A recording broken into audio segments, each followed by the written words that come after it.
questions going to the Minister, Cabinet Secretary for Energy, question 140 of 2018.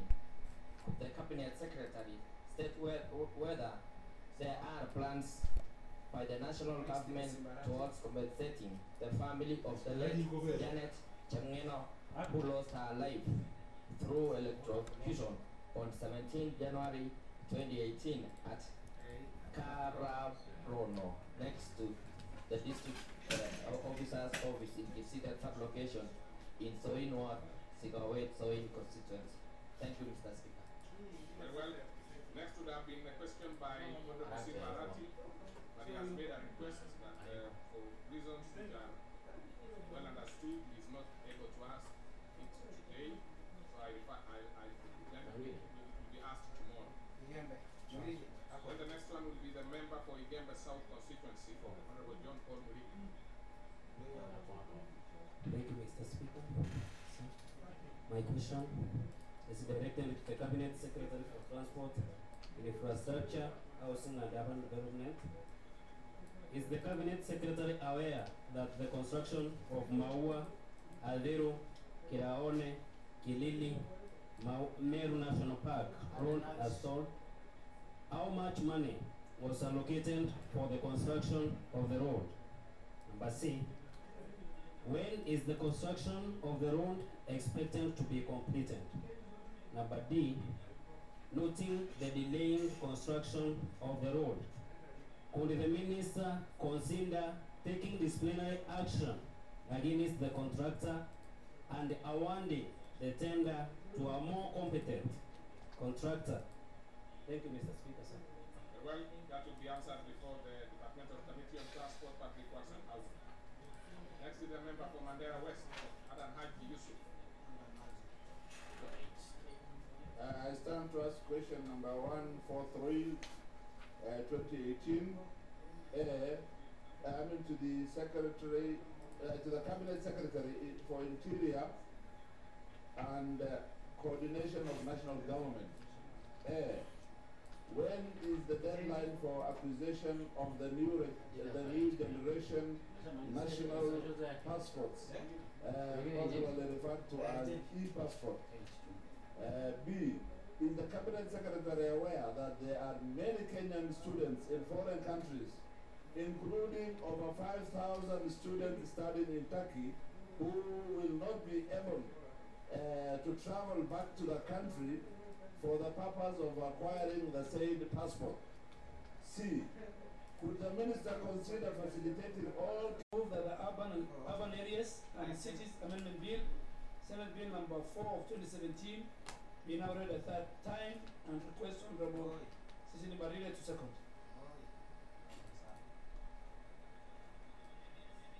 Yes, proceed, Honorable Barilla. I second. Okay. So, order. Things are going very fast. Order. I propose a question which is that the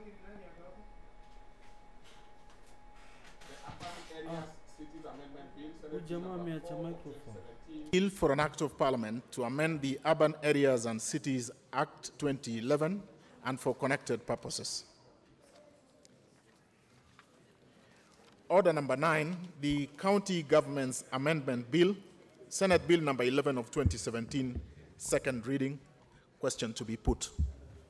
I confirm that we still have the required quorum, and I therefore put the question, which is that the County Government Amendment Bill, Senate Bill number 11 of 2017, be now read a second time. Will as many as of that opinion say aye? Aye. Many as of a contrary opinion say nay? The ayes have it. Next order.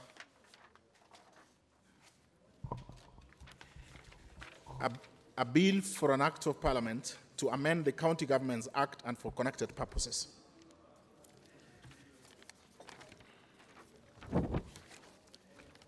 Order number 10, motion, report of the Committee of the Whole House on the Health Laws Amendment Bill, National Assembly Bill number 14 of 2018. Question to be put. Honorable Leader of Majority, you have something on this?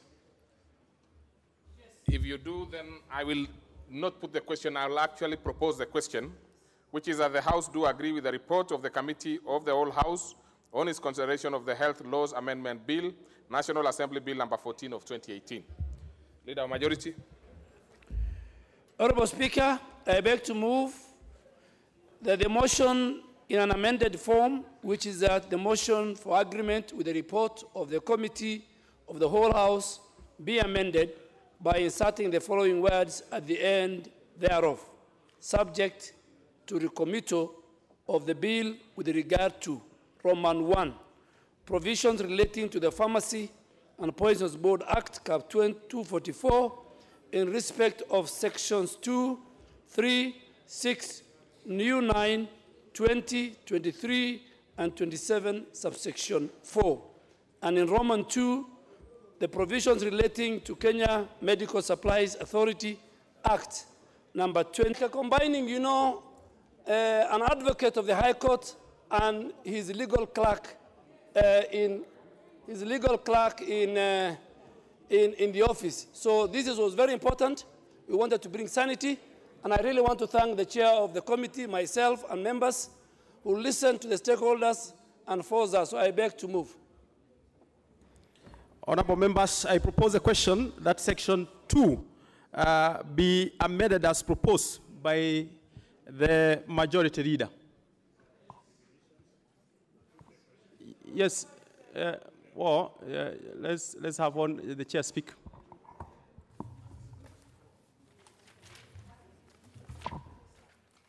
Thank you, Mr. Chair. Thank you, Chairman. As the leader has explained, and I just want to be very clear, we just didn't want unnecessary conflict. But the term pharmaceutical practitioner, as I was even consulting with Dr. Pukose here, when we say medical practitioners, we refer to the doctors, the nurses, or clinical officers, anybody who is practicing medicine. To say, I pray that we will stop the fights against cadres and against each other, and people feeling the sense of entitlement. But this one, we agreed as a committee because we did not want misunderstanding and further fighting. And just to say that the term pharmacist and pharmtech, they are well defined in the Act. Thank you. Very well. Let's, as I said, we want to give one or two other opportunities so that members express themselves, but we must make progress. Let me come this way. Yes, Honorable Amalwa, then I'll come that way. Thank you, Mr. Chairman. Once, I want to thank Honorable Duale for this because it had brought a lot of concern. Some of us have gotten a lot of petitions, Mr. Chair, from the pharmacists that we do represent in our respective areas of jurisdiction. Because, Mr. Speaker, a pharmacist has done a degree, but a pharmtech has done a diploma. And it goes without saying, when it comes also to their functions, they must be distinct because they have different expertise. And Mr. Speaker, as we said earlier, I think it is important that as we legislate, we must legislate objectively. Some cadres can have advantage of being represented here, but that does not mean you push your interests at the expense of another cadre that maybe one way or another is not represented here. Because after we did this, Mr. Chairman, the outcry was too much. So it is indeed important when it comes to matters of pharmaceuticals or pharmacy for that matter, it's like life and death. So that distinction has to be there, and I want to thank the majority leader, I want to thank the chair, Sabina Chege, for bringing that clarity for purposes of posterity, and we do support. I thank you. Honorable Mugambi. Thank you so much, Mr. Chairman. Honorable Iriko, it's not you, it is your neighbor who is behind you, Honorable Mugambi. I need the speaker. Okay, I can use this one, Mr. Chairman. Thank you, Mr. Chairman, sir. I think that differentiation is very, very critical. It's critical not only for the sake of the amendment you're about to undertake, but for the health of Kenyans in this country. There is no way, Mr. Chairman, we can say of the drugs in this market are counterfeit, just because of the very poor practice in pharmaceutical industry.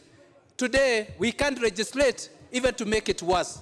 And therefore, Mr. Chairman, that differentiation that's being brought by the majority leader, it is very essential and it's important, and I support it. We must differentiate the two. And we cannot say the two can do the same job because it is not practical. Thank you, Mr. Chairman. Very well. Honorable members, so that we make progress, really, I suggest to have just two members, then we make progress. Before I come this way, or to my right, let me give Honorable Bonga. I got it correctly. Omboko. Oh, Omboko. Honorable Omboko, my apologies. Thank you, Chair. I think the amendment being talked about is crucial that it goes the way it is, because it's also happening in other areas and other fields. From the background of education and how we qualify these people to go into the universities and other levels, a pharmacist is a very serious person. And actually, we rank pharmacy together with other top courses in this particular country. And it would be very unfair for Parliament to legislate to have the pharmacists incorporated together with other qualifiers who are at lower cadres, like either people with diploma or people with certificate in pharmacy. So I therefore want to beg to support that amendment. Thank you. Well, members, there will still be more and more further chances. I really suggest we need to proceed on this one. Honorable members.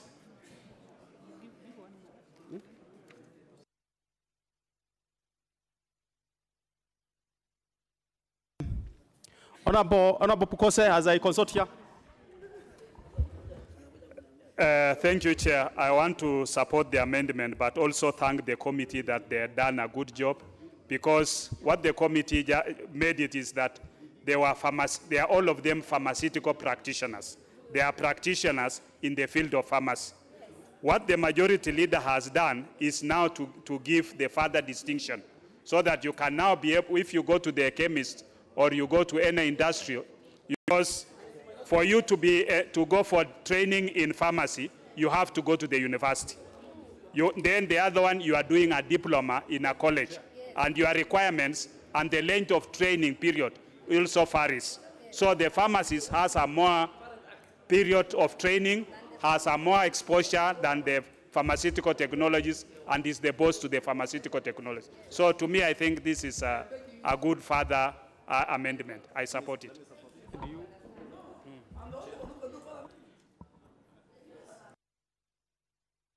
What is this further amendment that is being proposed? Honorable Kioni.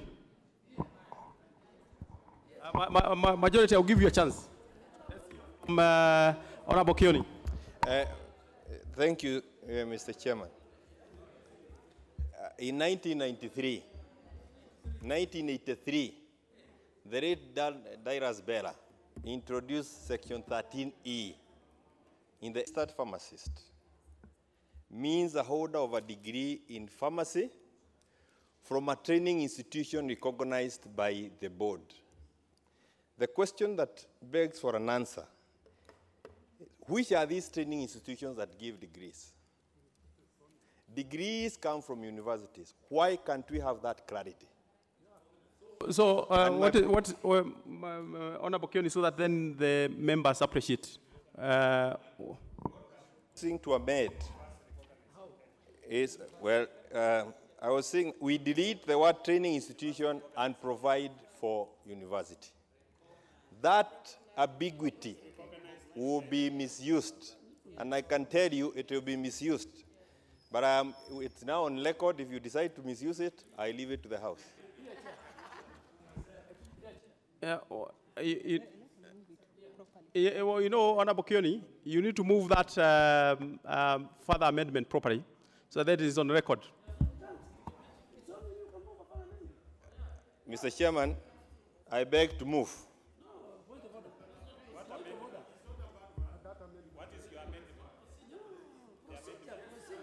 Order. What is it, Majority Leader? What is it, Majority Leader? I beg to move. Chair, you need to rule first, because I'm the one who did the committal.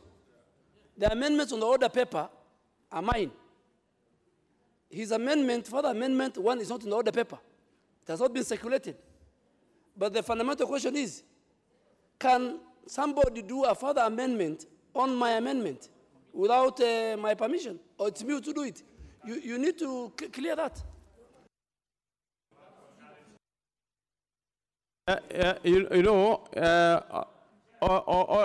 We are not now dealing with the amendment itself. We are dealing with an issue that Majority Leader is raising. Whether the Majority Leader has proposed certain amendments. The question is whether a member on the floor can actually do a further amendment on an amendment that is already on the floor. That is a question. And of course, I'll give direction. I will certainly give direction. Honorable Kioni, you can't give direction on this one. It is purely on me. And because I'll give that direction, let me hear from Honorable Kogo on that particular aspect. Yes. Because I'll give direction. Thank you, Mr. Chair. I think the owner of this bill is actually the leader of majority, but the amendment is good. The amendment is good. So what is the procedure, Mr. Speaker? A member has a right, when it is in the floor of the House, Mr. Chair, a member can bring an amendment with approval of the chair. About Omaro on that, then I'll give direction on that particular aspect. Thank you, Mr. Chair. At this particular juncture, we are debating on what Honorable Duale has said. Whatever Honorable Kioni has said is part of the debate. So if you are to do a further amendment, you can only do a motion. The way you amend a motion is different from the way you amend a bill. A motion you can amend on the floor as we move on, but a bill you cannot. A bill must be circulated that this is how it is. So in this context, Mr. Speaker, Mr. Chair, his debate was good, his comments were good, yes, but it's been overtaken. But it doesn't harm, Mr. Chair, because the critical thing here is a degree. There's no way a degree you only get it from a university. It is implied in that argument. So you cannot come and say, because we also know universities are offering also diplomas. You need to know that. So in that context, it is correct, purely correct. You cannot get a degree from a non-university. Please, we proceed. I thank you. Honorable Chair of the Budget, I'll come to you. Let me have Honorable Iringo. On that particular aspect only. Thank you, Chair. I concur with Honorable Kioni because whatever he's saying makes a lot of sense. And instead of just passing a bill when we know there's a correction which could have been done early, Chair, despite that it is a procedure, then I would request if we change this, then you will get a university which will say, I get my accreditation from this body, I don't care what you are saying, I'm going to train pharmacists, and ignore the Pharmacy and Poisons Board. It had nothing to do with accreditation of university. So I would leave it, Honorable Kioni, in my view, as it is. Before I pronounce myself on this, the two members who are at the center of this, Honorable Majority Leader and Honorable Kioni, can I give you a minute each?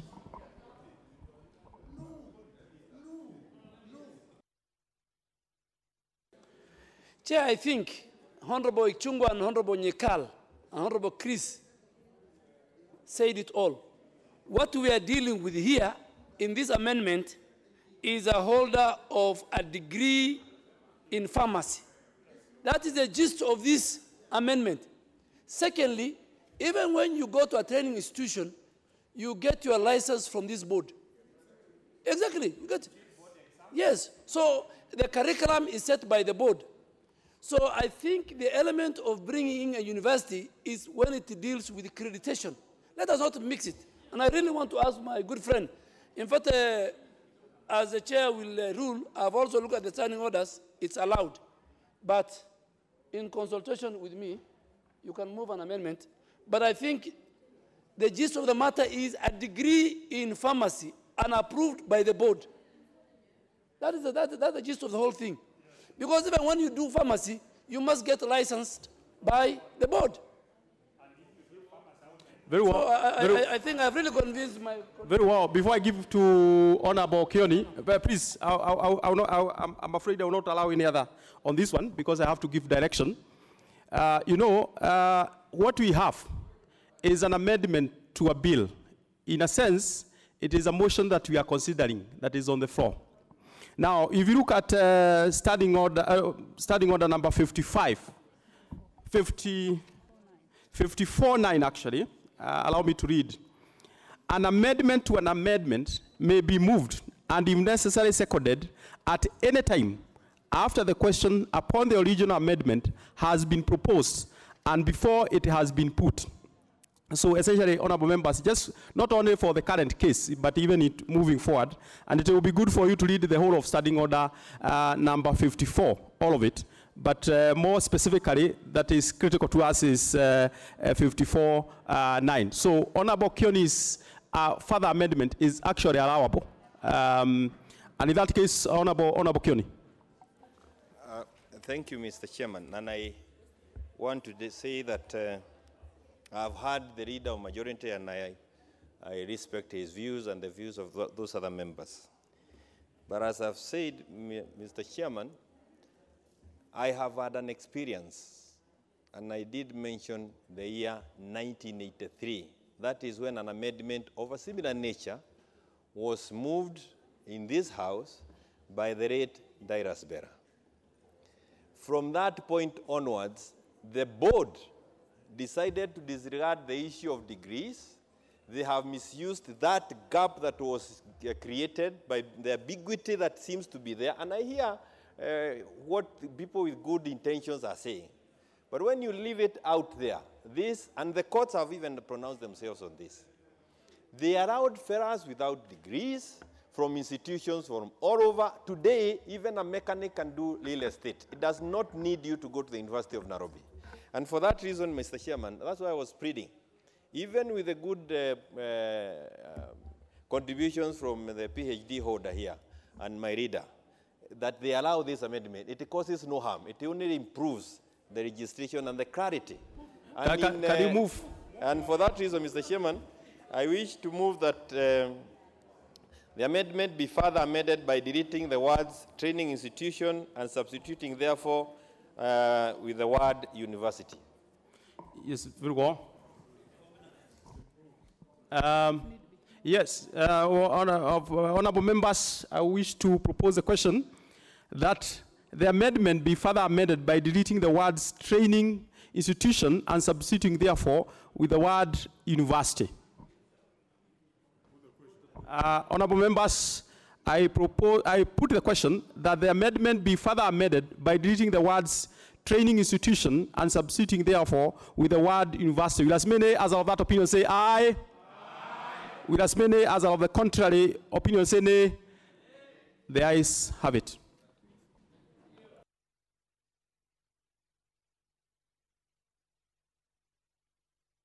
Honorable members, we are dealing with section 2 now. I now put the question that section 2 be amended as proposed. Yes. Many as of that opinion say aye. Aye. With as many as of the contrary opinion say nay. The ayes have it. I now put the question that section 2 be as amended be part of the bill. With as many as of that opinion say aye. With as many as of the contrary opinion say nay. The ayes have it. Opinion say nay. The ayes have it. Section 6. Yes, what is your point of order, Honorable Sabina? Thank you, Chair. And I want to beg the indulgence from the leader of majority who have moved the amendment. Because, Chair, from 3, there was 3B. And Chair, this afternoon received some communication, and I want to apologize to the leader of majority because this communication came very late. Chair, I want to present my case so that the leader stop raising your hands. Chair, Order. Let her finish. She's on a point of order. I'll give you majority. So, Chair, when we received the communication from the Speaker last time on matters touching on the National Quality Control Laboratory, the Speaker advised that we drop the amendments. And when we highlighted the parts and the section that we were to drop, some of the sections were omitted. And so this afternoon, there were two sections that are on 3B, which touches on the performance and the mandate of the National Laboratory Control, which are in the, as per the amendment on this bill, on 35A5, 35(1)B, and 35D. And so, Chair, I just wanted to beg the leader, the way he has gotten a soft heart with the Honorable Kioni, whether he can agree that we do a further amendment on 3B so that we delete section J and K, just to follow the communication of the Speaker. I beg, Chair. You know, the good thing is eventually the chair gives direction, but majority leader. Chair, you know, this Honorable Sabina Chege, very good chair, very elegant, very good politician in Murang'a County, but she must follow the procedure. Chair, I have done a recommittal. I have done recommittal in section 2, 3, 3B. No, I have done a recommittal in the one that I have read earlier, if you allow me, and none of the recommittal I have done to the House is 3B, one of it. So there's no way you can stand in the middle of the committee of the whole House and want to move an amendment which has not been recommitted. So my hands are tied. I really wanted to help this gracious lady. She is one of my good chairs. But the standing orders and the law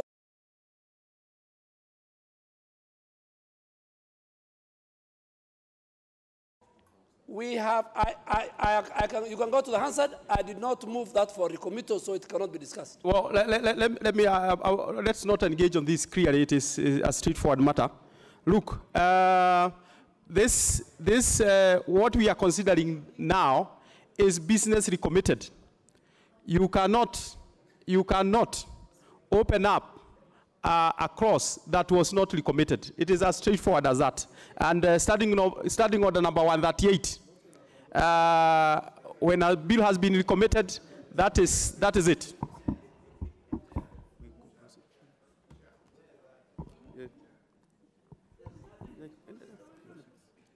Section 6.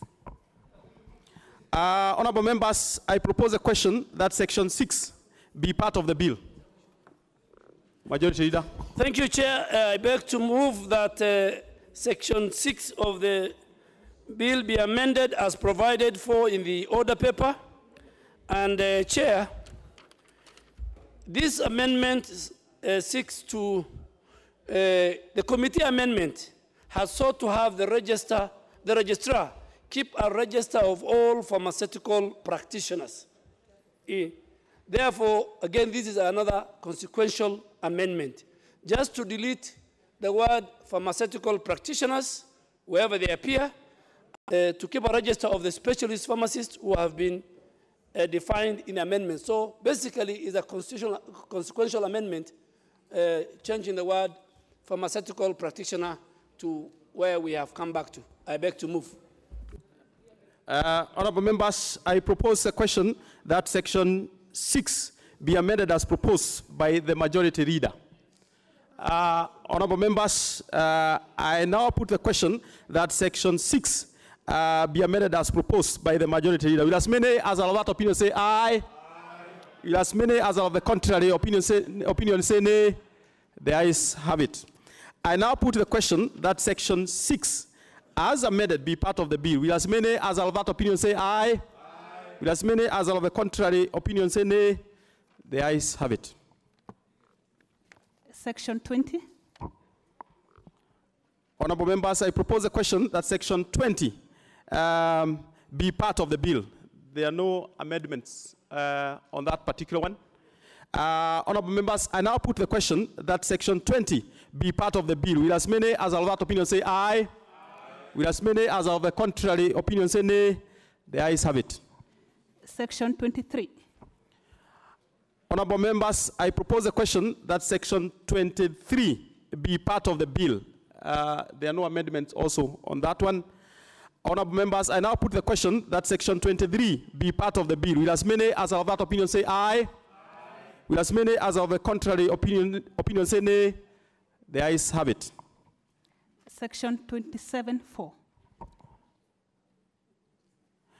Honorable members, I propose a question that section 27(4) be part of the bill. Again, there are no amendments on that. Honorable members, I now put the question that section 27(4) be part of the bill. Will as many as of that opinion say aye? Aye. Will as many as of the contrary opinion say nay? The ayes have it. New sections. New section 9A, B, C, D, E, and F. Mover. What proposed? You have to propose. These are new sections, Majority Leader. Oh, yeah. Thank you, Chair. I beg to move that section 9A, 9B, 9C, 9D, 9E, and 9F be read a second time as provided in the order paper. And the reason for these sections,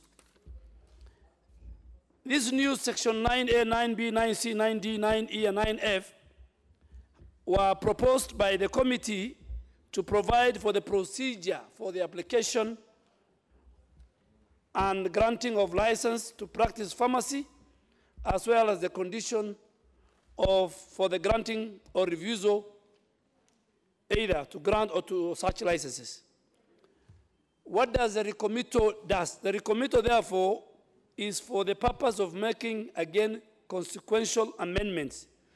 One, to drop the pharmaceutical practitioners, the term, as has been proposed by the committee. And in terms of amendments, a practicing license shall be issued to both pharmacists and pharmaceutical technologists. So there's also a further consequential amendment to a new section to provide for the use of the terms registered pharmacist and, of course, enroll pharmaceutical technologist. So we are just trying to now separate the two entities consequential in terms of giving them licenses or refusing them. So before the term pharmaceutical practitioner was there, so now we are replacing them with pharmacist, practicing pharmacist, with a pharmaceutical technologist, or registered pharmacist, or enrolled pharmaceutical technologist. Mr. Chairman, I don't know what signatures Honorable Millie Odhiambo is collecting. Yeah, and I know she can't get a referendum question signature here. So unless she's working for that religious outfit in her constituency, Gor Malel. She's recruiting members to Gor Malel. We need to know what signatures she's collecting, and for purpose of transparency and accountability in the House, because there are chances that she might be recruiting people to a cult. Honorable members, I propose a question that new section 9A, 9B, 9C, 9D, 9E, and 9F be now read a second time.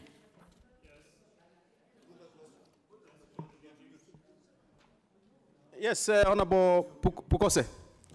Two members, we move. Thank you, Chair. I want to support this amendment. This amendment actually requires, it also makes it compulsory for those engaging in pharmaceutical practice to be able to attend continuous medical education. I think this is something that is good because they continue updating themselves.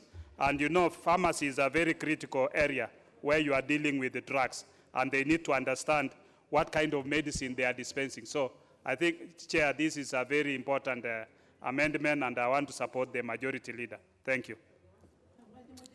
Honorable members, I put the honorable, because I will put the question, but you can't speak. But anyway, I will put the question. Honorable members, I put the question that new section 9A, 9B, 9C, 9D, 9E, and 9F be now read a second time. Will as many as of that opinion say aye? Will as many as of the contrary opinion say nay? The ayes have it.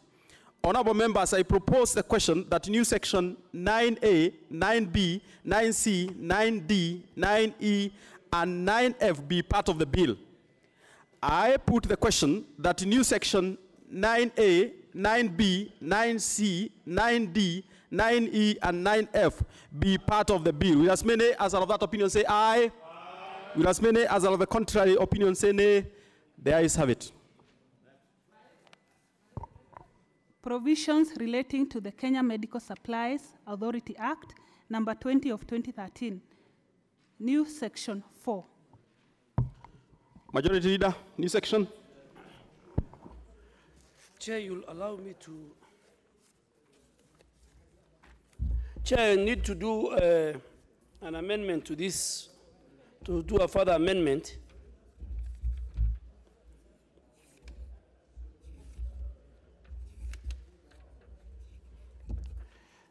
Chair, I beg to move that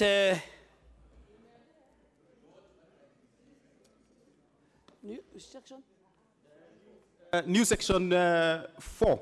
Yeah, new section 4 on Kenya Medical Supplies Authority Act, number 20 of 2013, be read a second time.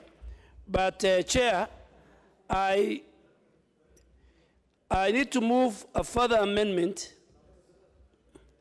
by deleting, in that amendment, by deleting section 3A and 3B, so that the amendment reads that then a national or a county public health facility shall, in the procurement and distribution of drugs and medical supplies, obtain all other drugs and medical supplies from the authority.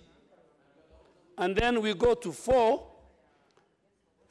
despite subsection 3, where a national or county public health facility purchases drugs and medical supplies from a commercial entity other than the authority, the national or the county public authority shall ensure that the commercial entity is duly registered by the board, that is the Poison and Pharmacy Board, and 2, the drugs and the medical supplies meet the standards of quality and are of efficacy as authorized by the board.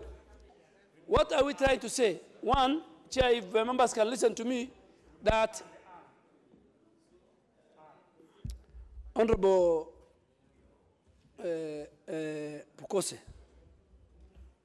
you know, you are confusing me. What are we saying? We have removed A and B in moving. So what are we saying? That any public, national or county public health facility must buy drugs and other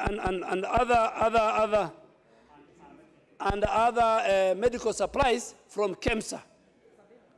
And then if you look at number 4, we are looking at number 1 must be registered with the board, and 2, the drugs must be of a certain required standard.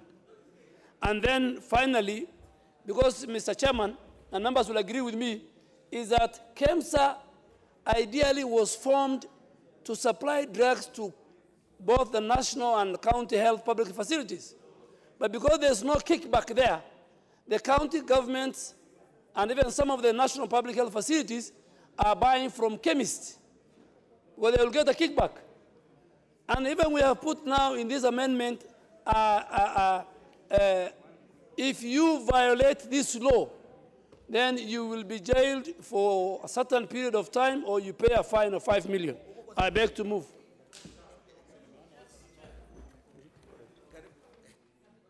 Honorable members, before I want to give you after I have proposed the question.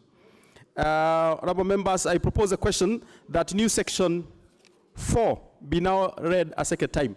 And because I can see the interest from the members, I'll give a few, and then we'll make progress. Let me start with Honorable Member for Kikuyu, then I'll come to my left. Thank you, Honorable Chair, and I want to support especially the further amendment, Honorable Chair, in having that amendment end at the word authority.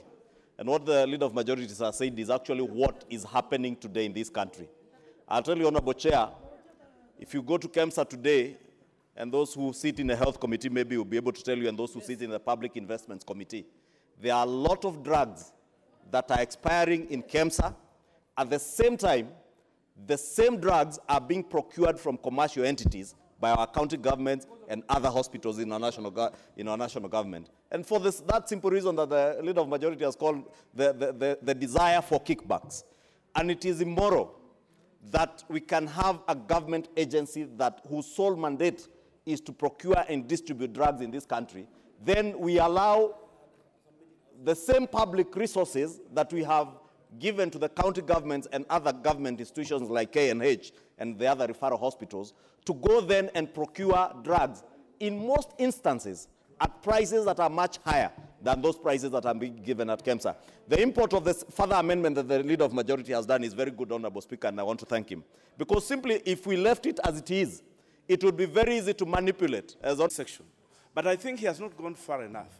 Because, Chair, if you look at the provision of the proposed new Section 4(3), it says a national or county public health facility shall, in the procurement and distribution of drugs and medical supplies, obtain all such drugs and medical supplies from the authority. So he has stopped there. Yes. Now, he now proposes to have subsection 4, which says, despite subsection 3, where a national county public facility purchases drugs and medical supplies from a commercial entity, this one now is useless. It is otious. Yes. It is extra. It is unnecessary. Because when you say shall, then you cannot have an option. Then this option cannot be available. So he must stop this subsection 4, then cannot exist if we carry 3 as it is, where we are saying shall be purchased from the authority. Very well. I'm sure majority is listening, and the members are also listening. Honorable Sheikh. Thank you, Chair. Chair, I can see the point the majority leader has raised on this. And what as a member of the Health Committee, it is an item that I have rolled over and examined quite closely. What I see is that KEMSA is the body that we trust, and we have entrusted for them to do the purchasing of these items. Purchasing of drugs or medicines of allied and allied items are important to be examined of their quality. And KEMSA has taken considerable amount of experience. I think Honorable Ichungwa has said that a local pharmacy can reduce at 25 cents and then claim that that is there. What we want to do is to avoid quacks. But the point that I really want to raise on is that as it read initially, it was out of stand. And therefore, the new amendment must be written up and examined closely so that we can understand that KEMSA is the main authority to determine who and where it is purchased on. Thank you very much. Very well. Yes, let me give Honorable Nyikal. You'll get a chance. I'll give 1 or 2, then we make progress. I can tell from the interest. Chair. Honorable Amalwa, you are saying yours is serious. I'm sure for every member is serious. Chair. I think what Honorable Mulela said, you have to give an guidance. If 3 has said shall, and A and B have been deleted, there is no more purchase. So 4 can now not exist. So I think we have to call this in bits so that we deal with the 3, with A and B removed, then we deal with 4. Because 4 has now no place. Because 3 has said shall. Yes, it must collapse. Yes, very well, Honorable Malwa, you say it's serious. Honorable Wino says it's serious. All of them are serious. Thank you, Chair, and I beg the active honorable members to listen to me. Mr. Chair, this is a very serious amendment that can even lead to death. It's only KEMSA that we have confidence in. I've worked in the pharmaceutical industry before, and by there with the multinational corporate organizations. Some of the private commercial entities, they go to an extent of repackaging the drugs and even change the expiry dates. This evidence has been there. You went to KEMSA, you saw a drug with short expiry. That is genuine. But when you go to private companies, you will find they have repackaged. They've changed the expiry. It is very, very dangerous, Mr. Speaker. We have so many unscrupulous business people, and they're the ones who are pushing for this amendment. We want to oppose this, and we should only rely on KEMSA or MEDS. It's a medical, there's one called MEDS, Mission for Essential Drugs Supplies, that is owned by the church. So we either say the authority, or we go to MEDS. But if you open a loophole that you allow the private firms to come in, and when you talk of significant price that is cheaper, they'll go and collude. We, this country, also have parallel imports that come in this country, Mr. Speaker.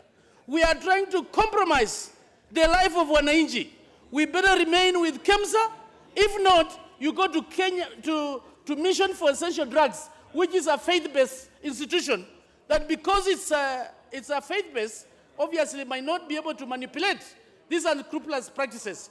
Otherwise, you are playing with the lives of Kenyans. And I oppose, and oppose. I thank you. Honorable Mokami.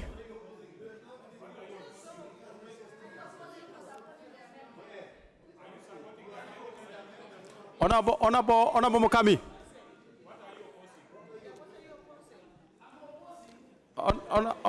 Honorable Mokami. All the members, Honorable Mokami, you have the floor.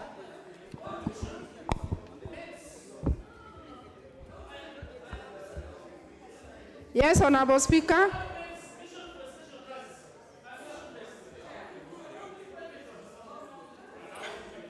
Yes, Honorable Chair. I also rise to oppose, because the minute we allow the county government to be buying medicines wherever they would feel like, we are going to create a loophole. And of course, we know exactly what is happening in this country. They just want to sell those medicines which are not fit for human consumption. So I oppose. Before I give any further member, let me give it to the leader who moved this amendment. Then Chair, first, we'll get a few other members. Chair first. And I want the Honorable Nyikal and the Honorable Chris to listen to me. Before I move forward, I want to tell you how I want to read this amendment. That we retain Section 3. A national or a county public health facility shall, in the procurement and distribution of drugs and medical supplies, obtain all such drugs and medical supplies from the authority. But because we want to deal with, again, quality, I say subject to A, drug registered by the board, and B, the drugs and supplies meet the standards, quality, and are efficacious as authorized by the board. That's okay. Because, you know, we must also deal with KEMSA. KEMSA cannot just import anything. KEMSA must deal with drugs that meet the standard. Yes. Order member. Yes. Order members. I'm only deleting. I think majority leader, I think you moved so fast. So you better move slowly so that the members understand exactly the improvement. Okay, Chair, I beg to move clause 4 as amended and as further amended to read like this. A national or a county public health facility shall, in the procurement and distribution of drugs and medical supplies, obtain all such drugs and medical supplies from the authority, subject to A, that the drug is registered by the board, and B, the drugs and the medical supplies meet the standards of quality and are efficacious as authorized by the board. Yeah, it's good. I have removed the whole of 3. The commercial entity I've removed. What I have only brought back is the issue of standard and quality. So I beg to move. Honorable members. So now you can debate. Other members, for purposes of procedure, you know what the majority leader has done is to do a further amendment, and we need to speak to that specifically. So, honorable members, I propose a question that I am proposing the question. Honorable Nyikal, you can't speak to it until I propose to it. Honorable members, I propose a question that new section 4 be further amended as proposed by the majority leader. Honorable Nyikal. I just wanted to be extremely clear what 4 is saying, because 4 has been deleted. And then what have you put instead? I had you read something. It's okay, I agree to be taught on this. Okay. Well, yes. Order,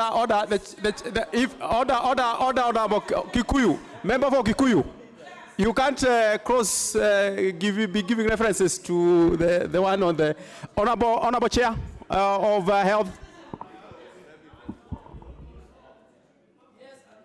Honorable. Thank you. Please, you have the floor, honorable chair for health committee. Thank you. I just want.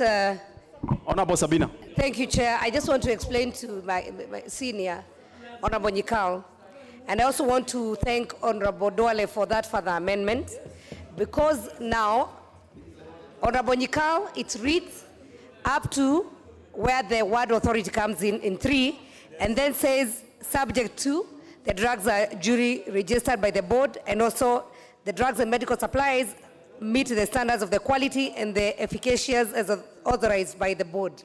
So up to there, I want to thank Duale now, because we have now a law set that the county and the national government will buy from KEMSA.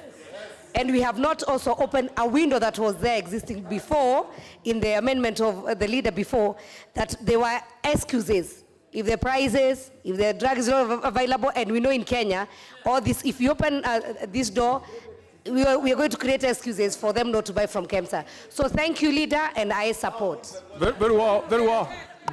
Before I put the question, I think it is important to give 1 or 2 other members, because it's on the further amendment. Honorable Dahil. Thank you, Chair. Mine, first of all, is just for the purpose of making this clear. The purpose of this in the Health Committee was to ensure that county government and national government use KEMSA as the first point of call to buy drugs. Now, the problem with the amendment which was done by the majority leader is talking about if you remove 4 as it reads and just add A and B to 3, basically you are doubting what KEMSA is selling to there. And the whole idea is, no, it's okay, but I'm saying if KEMSA already is a government institution and the monitor quality is registered, are we saying that we are asking people to go and buy from other places if KEMSA doesn't have the stock? I think the answer is no. I think we just leave it as it is 3 without the other part. Thank you very much. Very well. Honorable Oino. Thank you, Chair. I've been waiting for this for long. But I want to thank you. You have the chance now, honestly. I want to thank the majority leader. What you have done is very good. It means now that KEMSA is the mandated supplier to all the county governments. Because we knew, yeah, only public, we knew.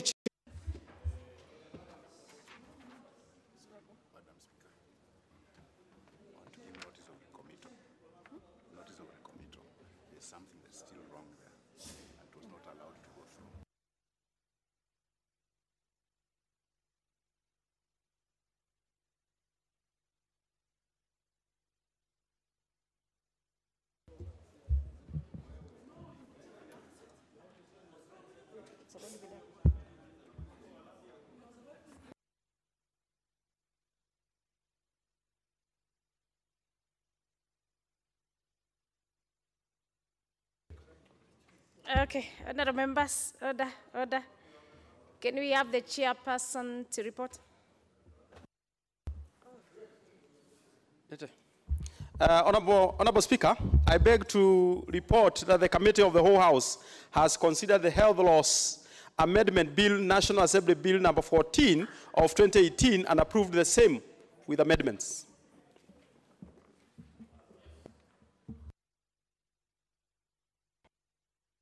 Honorable Madam Speaker, I beg to move that the House do agree with the committee in the said report. I request Honorable Sabina, the Chair of Health Committee, to second the committee for agreement with the report of the Committee of the Whole House.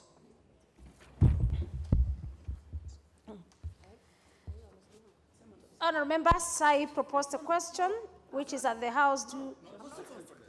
Oh, you are done to second. Oh. Can you second? Thank you, Madam Speaker. It seems you're in such a hurry. I second. No, I mean,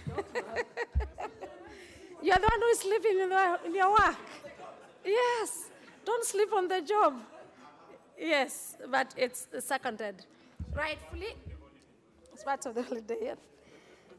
After second, and members, I propose the question, which is that the House do agree with the committee in the said reports.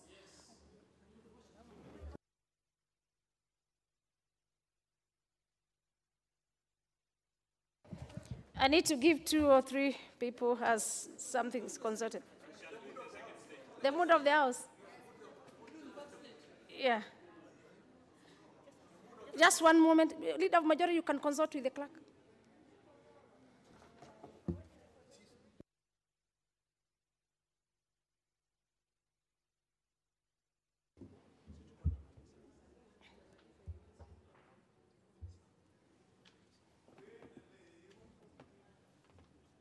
Then as I consult, let me give to member for community, 1 minute, as I get the report.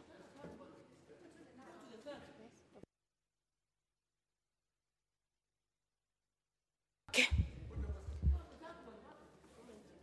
After consultation, so honorable members, I therefore move to put the question because I can see that is the mood of the House.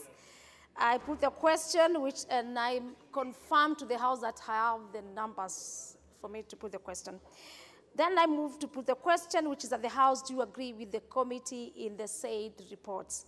Will as many as are of this opinion say aye? Aye. As many as of contrary opinion say nay?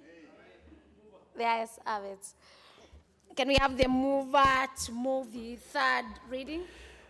Honorable Madam Speaker, I beg to move that the Health Laws Amendment Bill, National Assembly Bill number 14 of 2018, be now read a third time.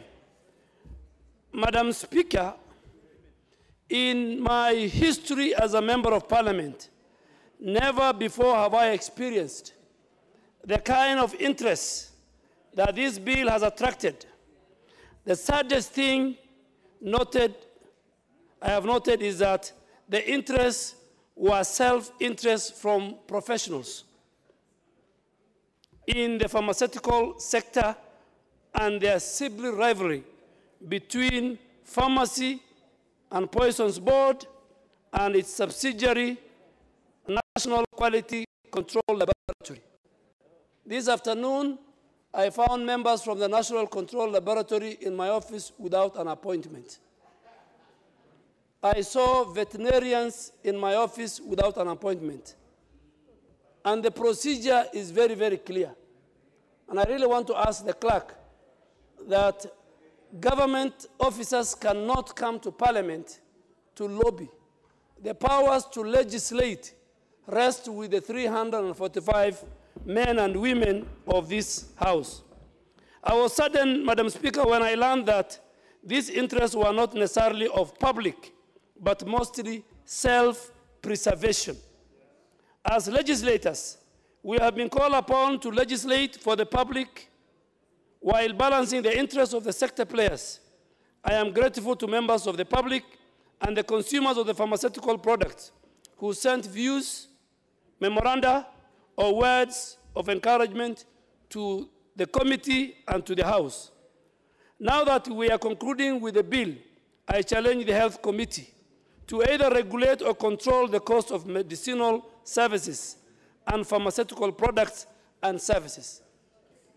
This committee is under obligation, a moral obligation, that they must deal with the rising cost of healthcare in our country. Madam Speaker, you will have a patient in Nairobi Hospital for 5 days, 6 days. You will be told to pay 5 million, 6 million. Kenyans are going to India, not because India has a better healthcare maybe, but they are going to India because they are running away from the high healthcare costs in our country. We have turned this profession into a money minting. And that's why you see many parents now want their children to go to school of medicine. They don't want their children to do any other course, because they know when they become a doctor, that is the easiest route to riches in our country. So this committee must deal with the rising cost of healthcare in our country. This committee must deal with the rising cost of pharmaceutical products and other medical supplies, Madam Speaker. And I'm sure under the leadership of Honorable Sabina Chege, this committee, and with members like Dr. Eseli and Dr. Nyikal and many others, they are up to the task. They have what it takes to deal with that matter and save our people from the rising cost of health care. And that's why you see under President Uhuru Kenyatta, we are trying to implement as a government the universal health care. Never will a country prosper if it does not care about the health of its citizens. So Honorable Sabina Chege, you have something to deal with. This is compounded by the fact that the market has gone rogue and is setting its prices so high to practically milk insurance fund like NHIF. Even the most basic services is being priced very highly. For example, a child who has been amputated is being charged for the provision of slippers by the health facility. This is indeed fraud. It's true. A child will be amputated both legs, but these are guidelines, professional fee guidelines from medical and dental practitioners, and this is the right time. As we go towards the UHC, as we go towards looking at affordability of healthcare in this country, that we must review, and I think this House has a mandate, and I know my committee is ready to start regulating the health care prices from the drugs. Madam Speaker, I was just consulting here with Dr. Pukose. A tin of Panadols with 1,000 tablets will cost Kenya shillings 240. But, let me say paracetamol, yes. But when it comes to the hospitals, you'll find a patient, they are charged 100 shillings per one tablet. This is crazy. We have opened the market in Kenya where the people who are selling pharmaceutical products, they come in and they set their own prices on how much they sell drugs here. Madam Speaker, if you go outside Kenya and compare the prices of the drugs here in Kenya, we are exploited.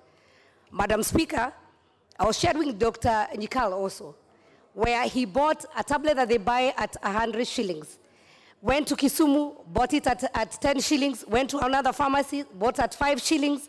So we don't have regulations at all. Madam Speaker, I want to thank my committee. As Honorable Eseli mentioned earlier, there were many laws that we needed to amend, and we spent sleepless nights. Sometimes we even went up to 10 at the night when we were doing the retreat to make sure that we deliver to Kenyans. When I was moving this amendment, I said, we got presentation from various cadres. And as Honorable Duale has said, we need sanity within the medical fraternity. We need to stop the fight that we have experienced. Even some good amendments, we had to just drop them, just to stop the fightings that came in. And I also want to tell the pharmacists to be very specific, because the nurses came, they came with several associations, and we asked them as a committee to actually form one association so that they can be able to address us as one association. The pharmacists, dramatizing, going to, around and trying to write things on social media and Twitter. This will not help. There is a way of communication. And we meant well to this nation. Madam Speaker, it is important for this House to know that we have over 9,000 farm techs who are the ones who are controlling the retail. And actually, they're the ones who are controlling the drugs that are accessing to the public. And when it comes to an issue of wholesale, we saw the kind of fight has been put up even in the social media because people just want to control the selling part. But my question to the pharmacist, why are we not manufacturing drugs in this nation? Why have you not brought even some proposal so that we can have some waiver and have drugs cheaper in Kenya? So a pharmacist has a bigger or an opportunity to manufacture. The farm tech cannot. I wish that is the kind of the competition we can see. And now to this House. Our doctors have some guidelines. I just want to take the members through some of the things that we witnessed yesterday.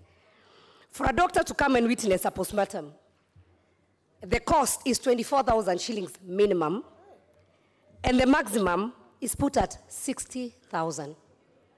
And we know postmortem, most of the times when they are done, it's not just because the family wants. Sometimes these are emergencies and the postmortem must be done. That means many families in Kenya cannot afford. Madam Speaker, I want to go again. Christmas and around this time is the time for circumcision. Circumcision, adult circumcision is priced at minimum 20,000, maximum 40,000. It is here. These are the guidelines, honorable member. Pediatric circumcision. I have the booklet here and I can table this because these are guidelines, professional fee guidelines. Maybe you can table. And I just want to. This is what the board has prescribed, Madam Speaker. Honorable, you know we have procedures. If a member raises on a point of order, we allow him to listen. Okay, I will answer. We allow Go him ahead. or her to express. Madam Speaker, you have had. Yes. So let's Madam get Speaker, the you point have of had order by Honorable Chair Duale. saying, giving the price of circumcision in Kenya. Madam Speaker, that is a very private matter. And it is only some people like me who can give the price. So is Honorable Sabina in order to mislead the House that she is an expert on the prices of male circumcision? I know, Honorable Duale, Honorable Sabina is a chairperson of the Health Committee. And again, the Honorable Sabina Chege is holding with herself a guideline, which she also needs to table it to the House, so that we can. Yes, there's another intervention, Honorable Sabina. Let's hear. Thank you, and Madam Chair and Speaker, the chair of the committee was doing very well, but she should not overstep. Issues of circumcision in this country among certain communities are not even discussed, and prices cannot be listed here. So kindly and with a very light touch, I don't think that the chair of the committee is in order to proceed and give prices that are not really correct for all communities in Kenya. Thank you. Okay. She's talking of I need to protect the chair. And of course, I know the issue of circumcision. Yes, they are very private, as Duale says. But Honorable Sabina Chege, she's talking of the medical part of it, and when we are talking about how to make health cheaper to the common mwananchi. Honorable Chege, carry on. Thank you, Madam Speaker, and I wish you'll add me more time because I know to some communities it's private, and especially the ones who go to the river. What I'm addressing here in this House is professional fee guidelines for medical and dental practitioners. These are health matters, and just to be very specific, for the benefit of some members of this House who might want to take this practice, anyone who is thinking of doing vasectomy in Kenya, the minimum is 12,000, maximum 18,000. I want to continue.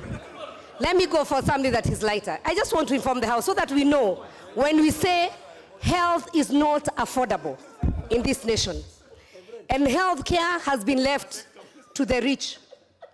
And as we look towards UHC, we need to look at affordability.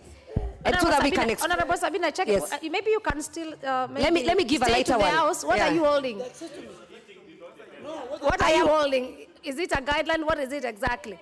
I want to repeat again. Amendments that were being proposed had some vested interests, because where you found that we were actually now going to remove the National Quality Control Laboratory and hand everything to the Pharmacy and Poisons Board, so the Pharmacy and Poisons Board acts without any oversight, which to me, that is not the way to go.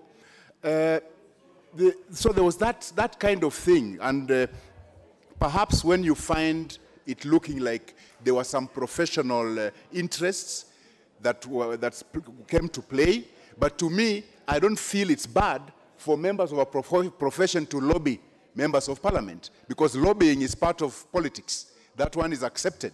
It's part of the normal workings of politics, and as parliamentarians, we must be ready to accept that we'll be lobbied for this and that, but we have to use our best judgment in the best interest of the country. Now, the last thing, this issue about the high cost of medical care in this country, it is not good for this country, but we are the ones who have created it. The public health sector has completely failed. It is non-functional. It's kaput. If you go to KNH, if you go to Moi Teaching and Referral, patients are sharing beds. It's even impossible to run those hospitals because the public health sector has failed.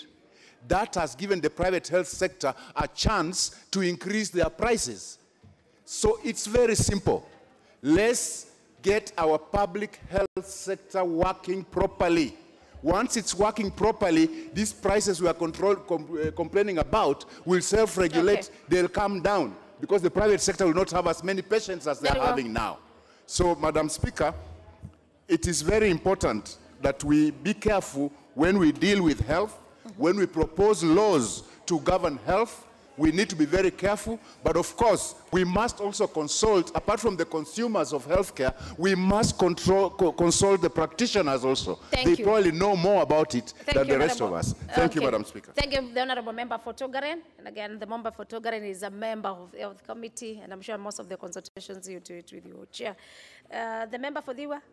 And members, again, this is the third reading, just brief comments. Why I gave more time to the member for Togaren is because that I knew he had an issue that was trying to pass. Yes. So on third reading, just brief comments.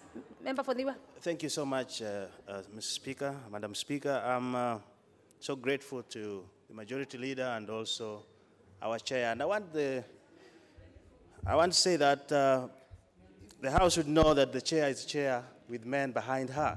So don't be jittery when he mentioned vasectomy and all those on a light note. But the issue of HR is still a big issue. Even if we pass this, the ratio between doctor to patients, nurses to patients is a tall order. And as we go into the UHC, I think we'll have to revisit that. Counties cannot hire beyond what is allowed in the recurrent cap, and the national has no budget to hire for counties, so we have a problem there. And the other thing is standards. Setting standards and enforcing those standards is a big issue. We have drug inspectors. We have to renovate that. We have to empower them even more and add more of them. Because, Madam Speaker, right now, if you go to any chemist, you can say, I want antibiotics, and you just get it without prescription. And that is what bringing disease resistance to treatment in this country. Lastly, I want to say we also have to deal with emergency care.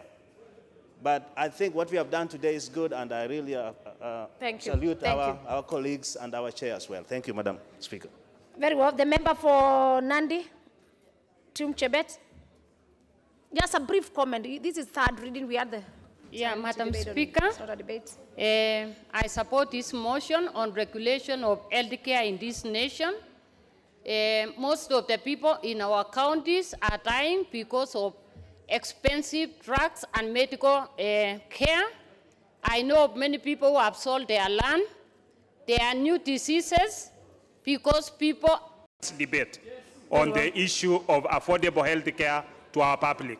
And this, we owe it to Kenyans. Thank you, Madam Speaker. Very well. Thank you for the brief comments. And I remember constituted honourable members for purposes of making a decision on this. And I therefore move to put the question to the third reading, which is that the Health Laws Amendment Bill, National Assembly Bill number 14 of 2018, be now read a third time. Will as many as are of this opinion say aye? Aye. And as many as are contrary opinion say nay? Members, the ayes have it. Next.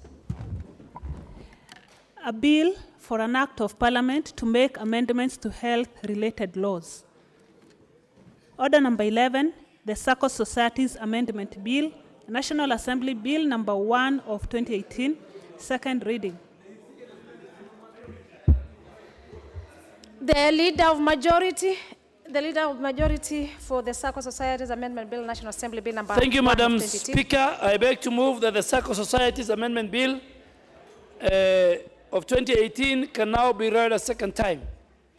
Madam Speaker, the Sacco Societies Amendment Bill 2018 was initially submitted by the Cabinet Secretary for National Treasury in line with the proposals announced in the budget of 2016-2017 to address some of the proposed reforms in that financial year. This bill was first introduced in the House on the 19th of July 2016 when it was read the first time. The bill was then considered by the 11th Parliament and passed on 30th May 2017 by the National Assembly and subsequently forwarded to the Senate for concurrence. This bill, however, lapsed in the Senate following the end of the term of the 11th Parliament, just like many, many other bills we have sent to the Senate. Very unfortunate. The bill is therefore being reintroduced in the House to facilitate the necessary reforms in that sector. Madam Speaker, the principal objective and purpose of this bill is to amend the Sacco Societies Act number 14 of 2008 in order to provide for the registration, the licensing of Sacco Societies as number one, deposit-taking, savings and credit cooperative, turning them into more like a microfinance institutions.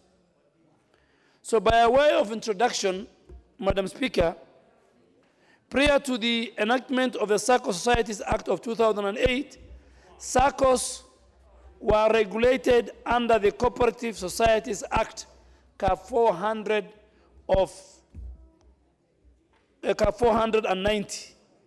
However, the rapid growth of Sacco societies in our country has created the need for Sacco-specific legislation that they can no longer hibernate or be under the Cooperative Act.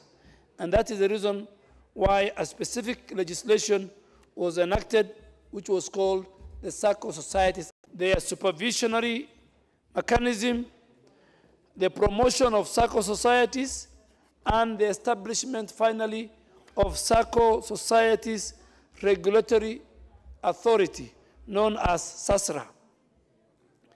Under this act, Madam Speaker, the regulatory authority of Sacco Societies was given the sole mandate to provide guidelines for the protection of members' deposits. Members' deposits should have been protected from mismanagement, from embezzlement. So this regulatory authority's main mandate was to provide the regulation for Sacco societies and the protection of members' deposit by, one, creating what we call Deposit Guarantee Fund. So the Society Act of 2008 created Deposit Guarantee Fund. This act was for Sacco. Like the DT Sacco, it further provided that the person shall not use the word DT Sacco or any of its derivatives unless the person is licensed under this Act. 2B in Clause 2 proposes that all cooperative societies registered or incorporated as a deposit-taking or credit cooperative society to within 1 year of registration obtain a license from the Sacco Societies. Clause 3 proposes the insertion of a new section 48A that gives Sacco Societies regulatory authority powers to make a determination on the suitability and the property of every person proposed to act as a director. So that section will look at and vet the person who will be a director in any Sacco. Clause 4 proposes an amendment in Section 50 to give the authority the powers to prescribe the minimum standards on a significant members of a Sacco society. Far and wide with the stakeholders, and I am sure he is in a position now to enrich the bill, and based on his contribution on the views of the stakeholders, that will set the ball rolling of the kind of amendments that we will introduce. I beg to move and ask the chair to second. Very well, very well. The Honorable Leader of Majority for moving. And we call upon the member for Kieni, Honorable Kanini Kega, to second. Thank you, Madam Speaker, for this opportunity to second this very, very important bill. From the onset, I want to support the Leader of Majority, who has clearly said that this bill was with us in the 11th Parliament.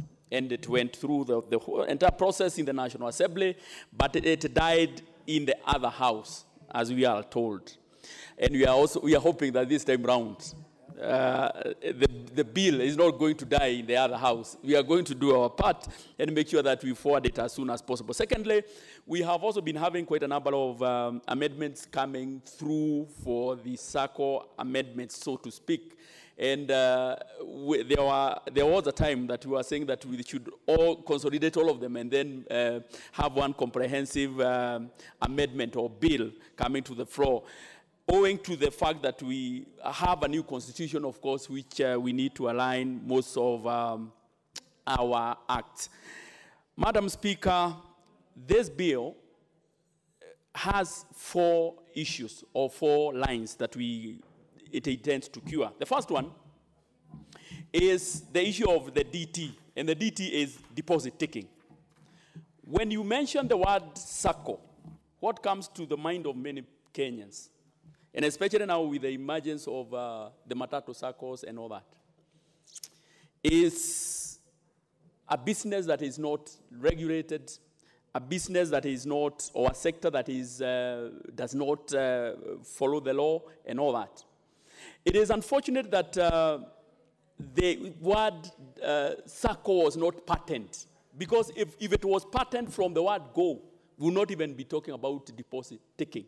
But since the name Sacco now has been taken by other institutions, Matatu Saccos, if you want to start a family get-together, you give it the name Sacco.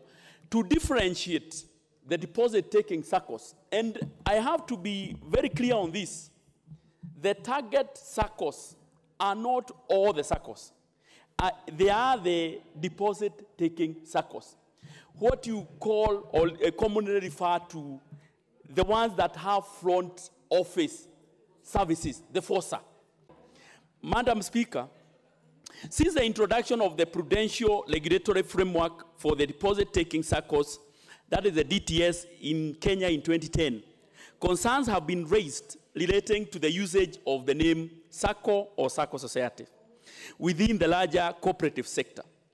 In particular, a lot of concerns have emerged relating to the extent to which DTSs, which are licensed and prudentially regulated, can be separated, distinctively and uniquely distinguished from other cooperative societies, including other non-deposit-taking Saccos, because we also have non-deposit taking SACCOs, and they are not part of this.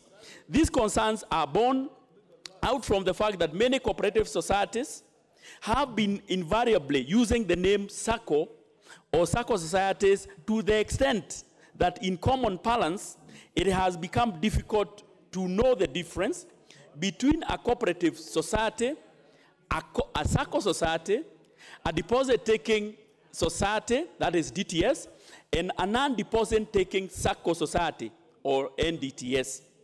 The emergence, Madam Speaker, and exponential growth of the Matatu or PSV SACCOs have further fueled the concerns, with critical questions being asked as to the extent of the authority, which is SASLA, jurisdiction mandate, and whether it extends to such entities like Matatus or PSV SACCOs. It will be very, very clear that whenever those SACCOs which are not deposit-taking have issues. Madam Speaker, I listened carefully when it was being moved and it was being seconded.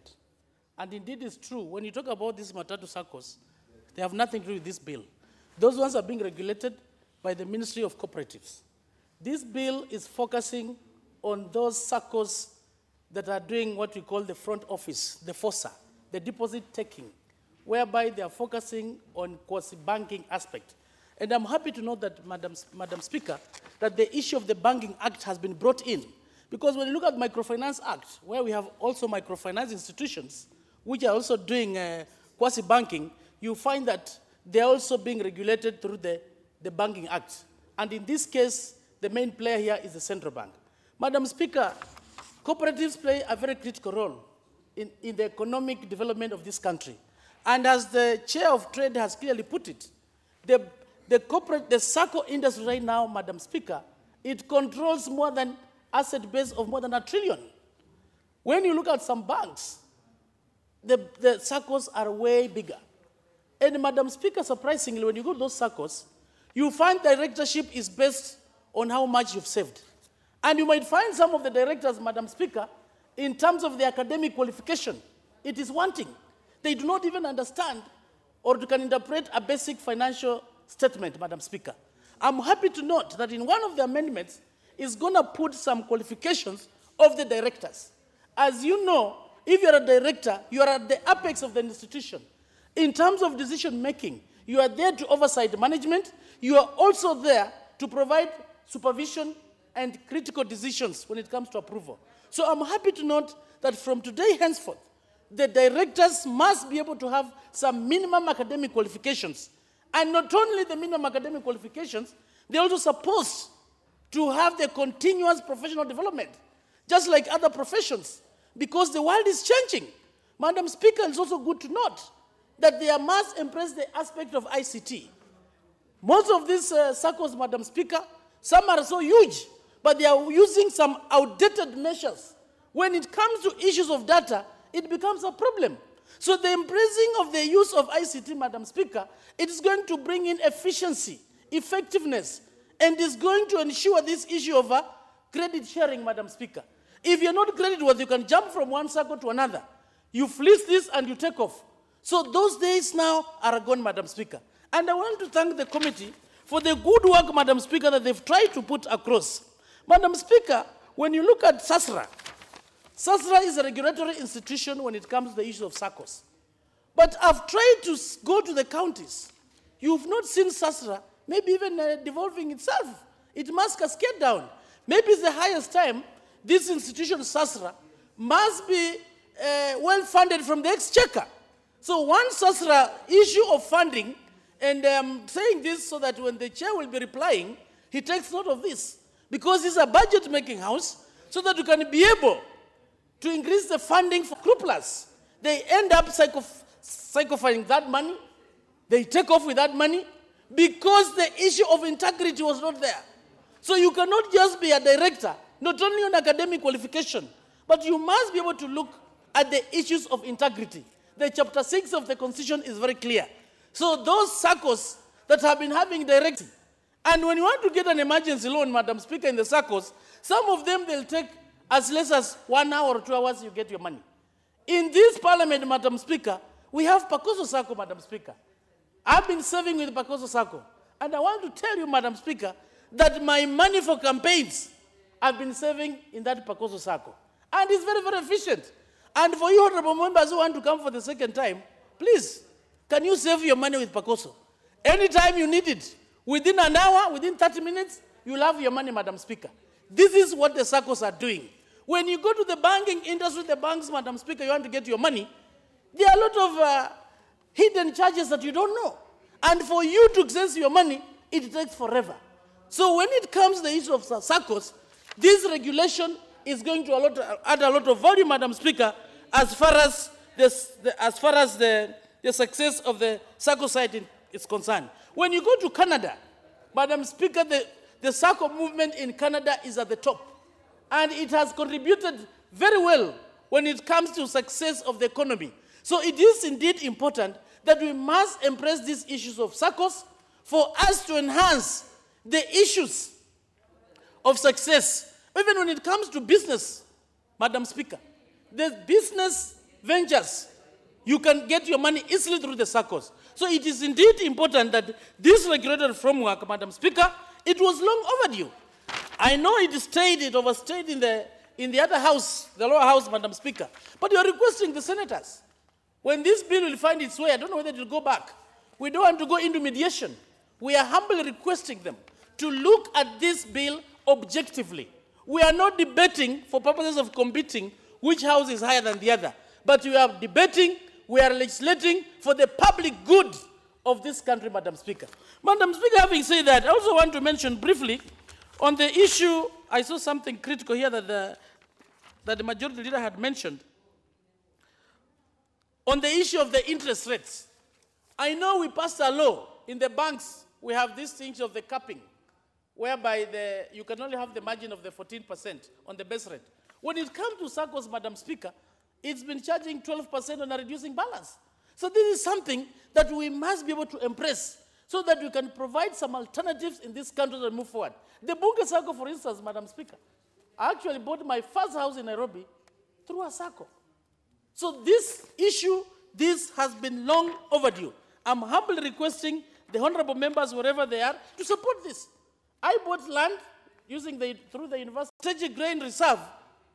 The former minister, whom I respect so much, is SACCOs. In the session, there's an intervention by the... Because the members and the directors are not well endowed with the knowledge that is required to run these SACCOs. This bill seeks to cure that so that we can have very proper management in terms of the directorship and other senior officers of SACCOs. So that lacuna that has been existing in the law will now be cured through this bill. Then the other issue is on the standards that there are significant members that some standards have to be met, and this may also be embedded or included in the regulations, but when standards have already been met or placed. Continuously also consulted with the chair, because I was looking through given way, not only to benefit the SACCOs, but also to protect the members, to mention because we are being covered live. But in the sector of teaching, many of the teachers lost money, courtesy of proliferation of small SACCOs, which were carrying out this deposit-taking business and which could not sustain themselves, and later on those members lost dearly. Speaker, in this bill, section 27A and B, it deals really with the first one was the Kenya Dairy Cooperative. But later on, we moved on to develop the deposit-taking SACCOs, which have FOSA. And now they have a much more wider scope than the agricultural and the consumer SACCOs that indeed were the first ones to begin. And they need to be protected.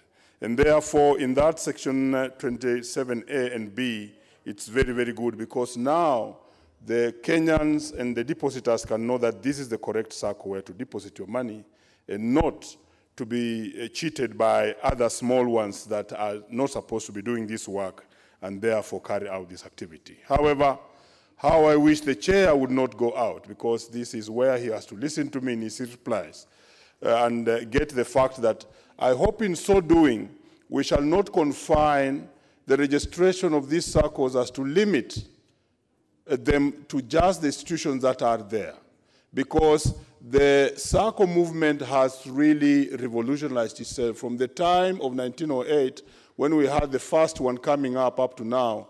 They have really changed, and currently we are dealing with the DTs. But in the present Kenya where we are, there are other new forms of SACCOs like the ones of Boda Boda. They are soon going to become very big ones, Chair. And they may be allowed to also move forward to also start carrying out DT, to become DT SACCOs, because they are managing lots of money.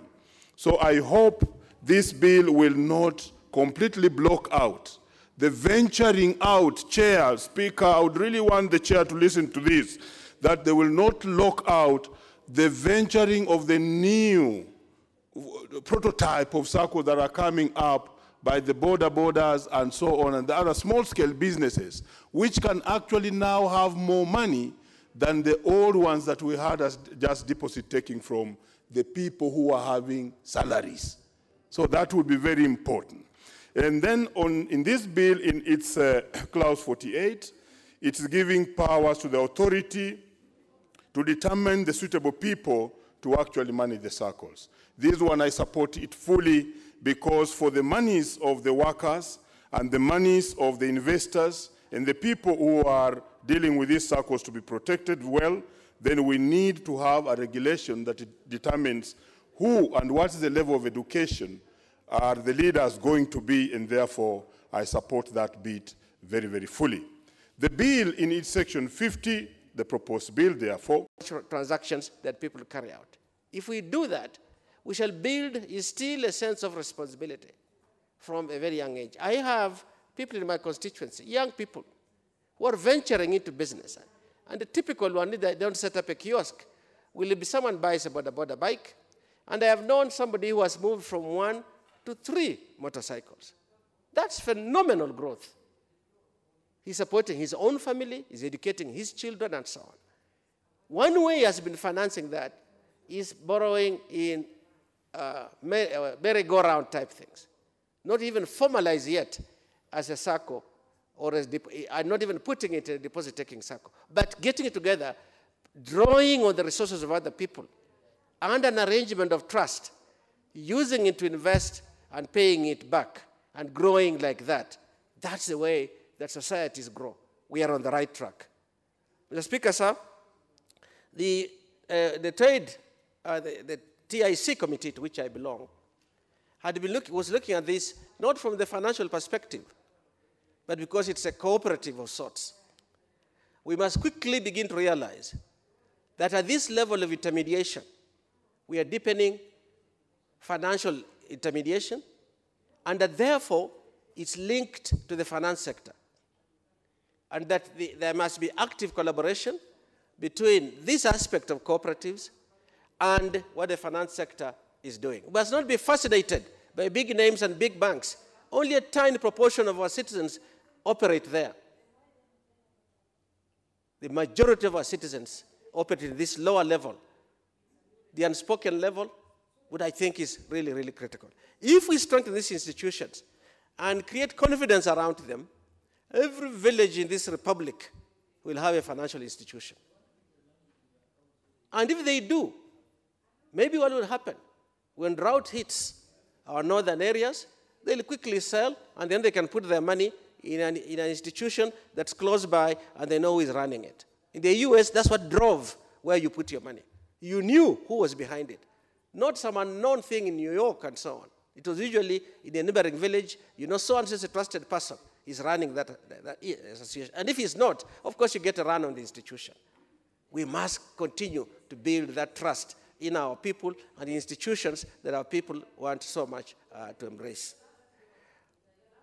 Mr. Speaker, sir, I think that as we build along these lines, we also have to require the institutions to strengthen themselves that are not included in SASRA, but are critical. The registrar of SACCOs, of societies, companies and societies, try and find records there. They don't exist.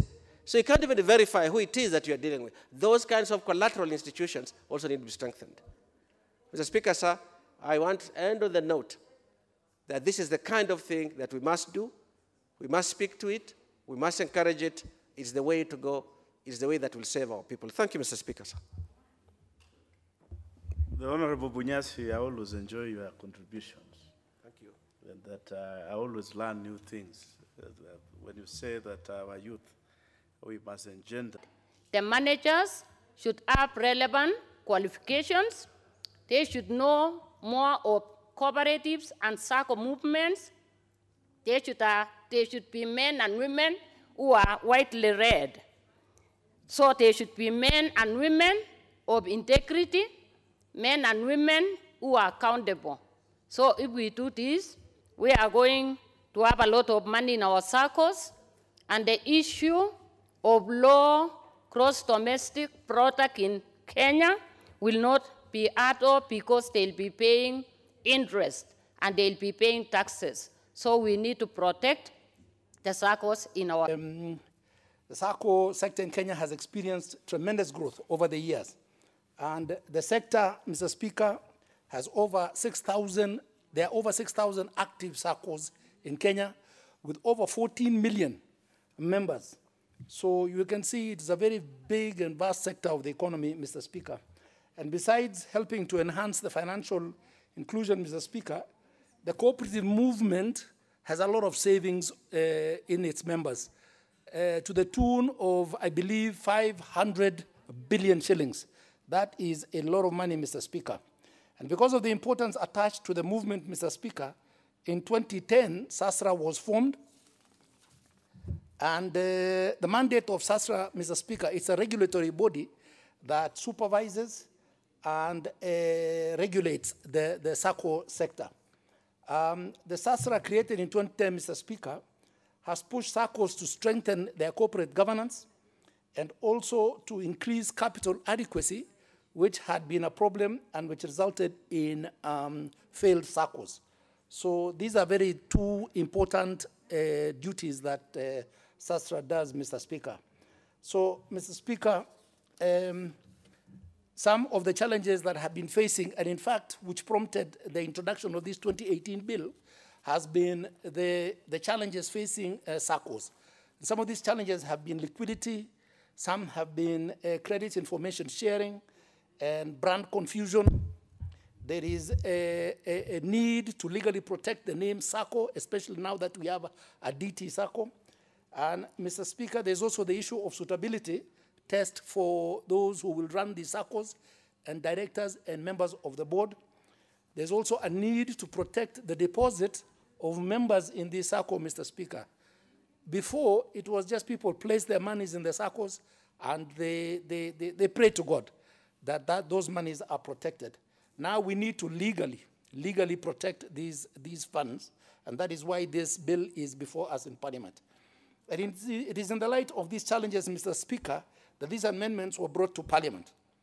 Clause 2, Mr. Speaker, amends Section 27, and in that amendment, it takes the word DT. Any deposit-taking SACCO must have that word DT as part of its name at all times, Mr. Speaker, which then distinguishes it from the other SACCOs that are non-deposit-taking. So, and once that has been done, Mr. Speaker, no person shall be allowed to even use the word SACCO, none at all. Every deposit-taking SACCO, therefore, existing before the commencement of this shall be given 12 months to be able to regularize so that it's in tandem with the law, so that they could have that name DT Sacco on its part of its name. And part of the clause, that clause also talks about depositing taking SACCOs shall notify the authority here being SASRA. They shall notify SASRA before amending its registered bylaws, before, Mr. Speaker, they would just convene an AGM and decide which bylaws to amend. Now they will have to notify SASRA, notify the authority that intends to amend its registered bylaws. Clause 3, Mr. Speaker, is amended by allowing the authority to determine the suitability of every person seeking office in SACCOs, whether they are CEOs or whether they're directors or board members. These people there must be a benchmark. A bar must be set so that SASRA can say, yes, you may be allowed because you don't have a bad reference, and they may also be able to bar a person seeking these offices because of their records, Mr. Speaker. And that is important because many times you've had people running these SACCOs and they've had dubious records and they've come from very dubious backgrounds. So, and tomorrow you end up having SACCOs that were formed yesterday and they close tomorrow. We do not want that, Mr. Speaker. Corporate governance, that is the word I was looking for, Mr. Speaker, has become a major issue following recent collapse of banks and SACCOs. So we must have SASRA look into those who are suitable to occupy these positions. Clause 4, Mr. Speaker, is amended by giving powers also to this authority to impose minimum standards on significant members and officers of a SACCO. It was felt, Mr. Speaker, that persons serving in the board to undertake at least a minimum professional courses so that we inculcate a culture of professionalism in SACCOs, in the management at least of SACCOs. May we go to... Mr. Speaker, I want to say thank you very much for giving me an opportunity to make my remarks. Asante. Well, the Honorable Oundo, Dr. Oundo. Thank you, Mr. Speaker. Let me also record that I'm a member of the committee, and we have had an opportunity to interact with the stakeholders in respect of this bill. I stand here to support, I wish to make a few comments in respect of this bill. Number one, Mr. Speaker, this bill arises from these amendments are meant to strengthen the role of oversight and supervision of SASRA. When you look at the parent act, it defines what SACCO business is, it defines what deposit taking is, it defines what non-deposit taking SACCO relates to. Specifically, this particular bill requires that any SACCO that purports to be deposit taking, the FOSA that we know as a matter of branding, as a matter of registration, must include the word DT to differentiate this SACCO from other SACCOs that not necessarily offer FOSA services. Mr. Speaker, when you look at Section 24 of the Principal Act, it lists the procedure for purposes of registration as a SACCO. Those procedures supposes that a SACCO can choose not to register as a DT, not to register and be under the supervision of SASRA. So therefore, we expect this particular bill and probably amendments that will move at the committee of the full house to make it mandatory, that any SACCO that receives deposits from members, any SACCO that at times receives deposit from members that do not belong to the same profession or working association should, by law, operate as a DT SACCO so that it falls within the purview and the supervision of SASRA. As it stands now, it is a matter of choice. Can only deliver dependent on the people who run that organization. When an organization is run by rotten people, by bad people, however strong it is, it will collapse. So the issue of that those members who are charged with making critical decisions are subjected to some form of registration, some form of training, so that if you contribute to a collapse of a particular SACCO, you should not be allowed to go and become a director or a senior member of staff or any staff at all of any other body. For example, in the banking sector now, if you are seen to have stolen money, it will be impossible for you to get a job in another organization. But of course, we need also to define significant members so that the SACCOs are not forced to even ask the cashiers and the rest to be subject to these stringent rules. Mr. Speaker, we know that the issue of SACCO and the cooperative movement is critical for a mobilizer. Ordinary members of this society have fallen back to SACCOs. That's where they have been raising funds to undertake development projects, to incubate businesses, expand businesses. Therefore, we need to focus a little more attention on the cooperative movement, in the SACCO movement, so that it plays its role, because the banks might not have the capacity to serve all Kenyans who want seed capital to develop their businesses, to do things that develop themselves. As I conclude, as a society, or as a community, as a government, as the government, we need to make sure the matatus that purport to be SACCOs, they are not SACCOs. They are cooperative societies. They are not SACCOs, so to speak. They do not mobilize resources. They do not mobilize deposits to support other members. They simply come together for purpose of regulation. We must force the Commission of Cooperatives to write to these so-called matatu SACCOs to use the correct term, matatu cooperatives. With those few remarks, I stand to support the bill. Thank you, Mr. Speaker. The Honorable owned a very good contribution. But for just my own education, later on, maybe you could educate me. Registered bylaws by not really referring to authority, because they shall not be able to do this when we look at 27A Part 4. Also, we find that a number of cases where people knowing that a lot of the women groups in particular that tended to work more around the merry-go-round, so to speak, without having an idea of how they could organize and have ways of getting loans, some of them would fall prey to directors or leadership of suspicious character. And in this bill, Mr. Speaker, we can see that there is effort to determine the suitability of those who would be seeking to serve either as directors or as officers. I therefore, Mr. Speaker, would like to support this, because I see that it is a bill that is going to go a long way into ensuring that we do not have Kenyans who are committed to trying to make a difference and to put their money in SACCOs, having their money used in ways that is not appropriate. I thank you, Mr. Speaker, and I... The amendment, thank you. Very well. Member for Nyeri.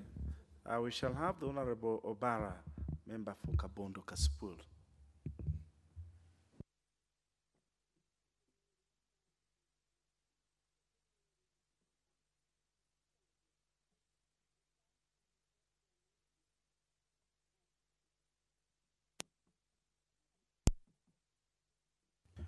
Try the next one, the one to your right.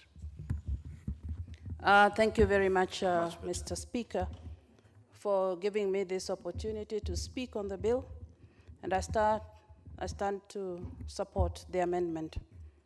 Mr. Speaker, not to belabor facts that have already been stated here, I want to remember with nostalgia those many years back when we had SACCOs, vibrant SACCOs, with businesses striving in this country. Soon after, Mr. Speaker, we also remembered when SACCOs collapsed with millions of shillings of struggling Kenyans trying to raise money or save money for their future. I am happy that the amendment has come at the right time with very clear guidelines and regulations that will streamline the management of SACCOs.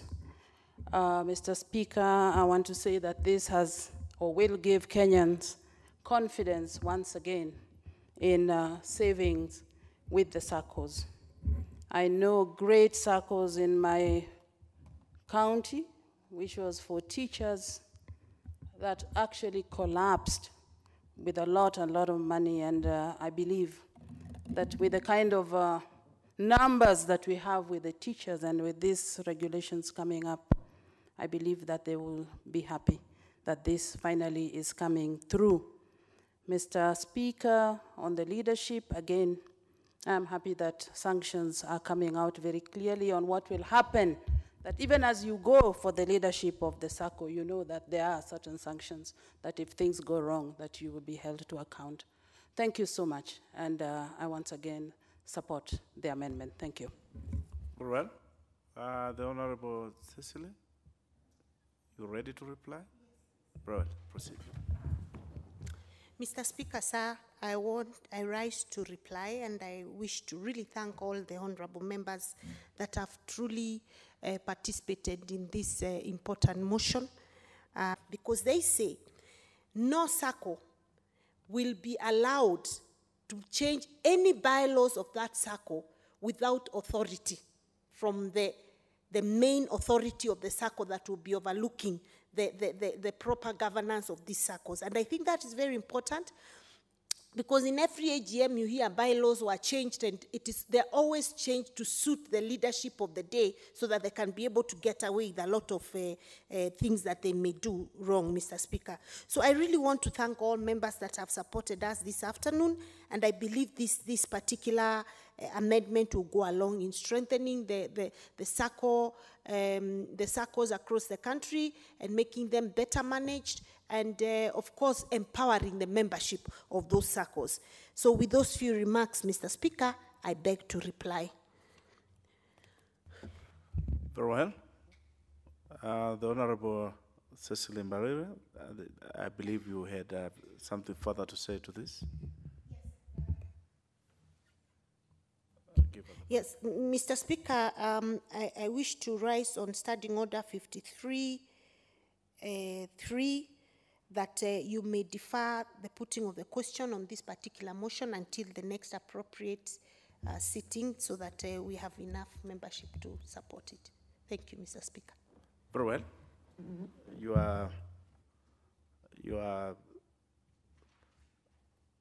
Your request is acceded to.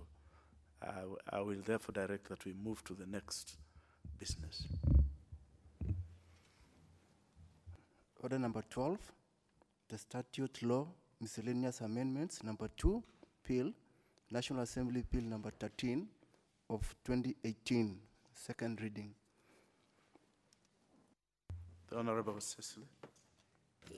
Yeah, Mr. Speaker, I request that we defer this particular order until the next available sitting. All right, succeeded to. Next business. Order number 13, the National Flags, Emblems, and Names Amendment Bills, Senate Bill number 8 of 2017, second reading. The Honorable Mbarire.